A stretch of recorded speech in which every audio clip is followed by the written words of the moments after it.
Hi hello friends, welcome back to my channel షేక్ బిఎస్ ముందే. అందరూ ఎలా ఉన్నారండి? అందరూ బాగుండాలని కోరుకుంటూ ఈరోజు బెండకాయ ఫ్రై ఎలా తయారు చేసుకోవాలో చూసేద్దాం. ముందుగా మనం బెండకాయలన్నీ బాగా కడిగి పక్కన పెట్టుకోవాలండి.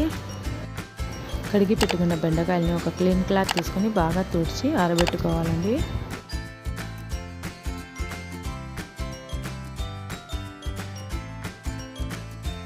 చూడండి ఫ్రెండ్స్, మన బెండకాయలన్నీ ఆరిపోయినాయి. ఇప్పుడు వచ్చేసి మనం బెండకాయలు కట్ చేసుకుందామండి. చూడండి, ఇక్కడ నేను చూపించే సైజులో బెండకాయలన్నీ కట్ చేసి పెట్టుకోండి. చూడండి, నా బెండకాయలన్నీ కట్ చేసేయానండి. ఇప్పుడు అవి వచ్చేసి ఒక ప్లేట్లోకి పెట్టుకుందాం.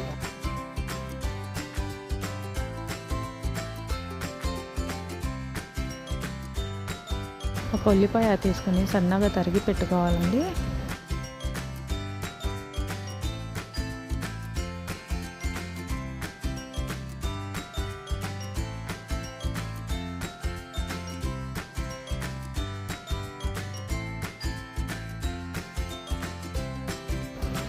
ఉల్లిపాయతో పాటు మనం 7-8 వెల్లుల్లి రెబ్బలు వలిచి దంచి పెట్టుకోవాలండి.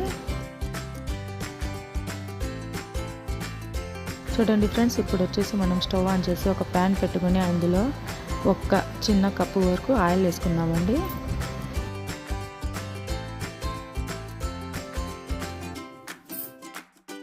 ఆయిల్ వేడైపోయిందండి. ఇప్పుడు వచ్చేసి అందులో మనం వెల్లుల్లి దంచి పెట్టుకున్నాం కదా, ఆ వెల్లుల్లి వేసుకోవాలా.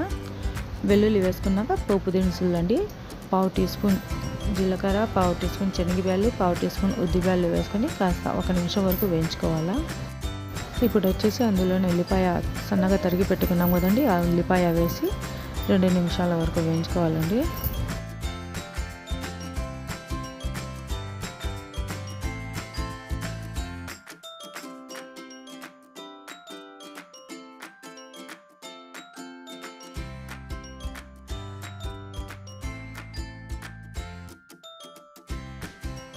ఇక్కడ మన ఉల్లిపాయ వేగిపోయిందండి. మనం కట్ చేసి పెట్టుకున్న బెండకాయ ముక్కలు వేసుకుందాం.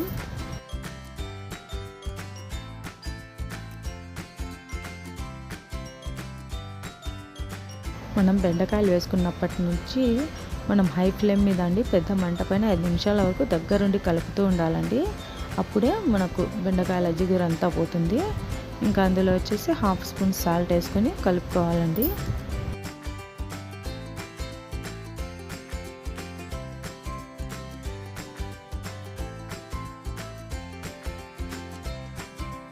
చూడండి ఫ్రెండ్స్, నేను బెండకాయలు వేసినప్పటి నుంచి కలుపుతూనే ఉన్నానండి, దగ్గరే ఉండి. అలా కలుపుతూ ఉంటే మనకు జిగురు అనేది రాదండి. జిగురు పోయేంత వరకు మనం పెద్ద మంట పైన కలుపుకుంటూ ఉండాలి.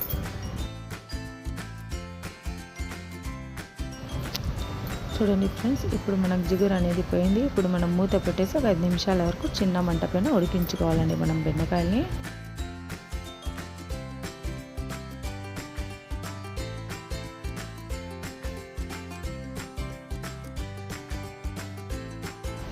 చూడండి, మన బెండకాయలు బాగా ఉడికిపోయాయండి. ఇంకో 2 నిమిషాల వరకు కలుపుకుంటూ వేయించుకుందాం.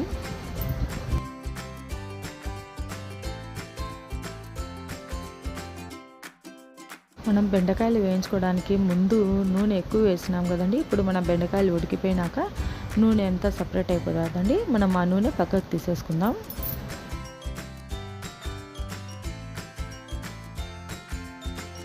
నేను వచ్చేసి ఇక్కడ నూనె సపరేట్గా తీసేసినానండి. ఇంకా అందులో వచ్చేసి మనం 1/2 టేబుల్ స్పూన్ కారం పొడి వేసుకుందాం.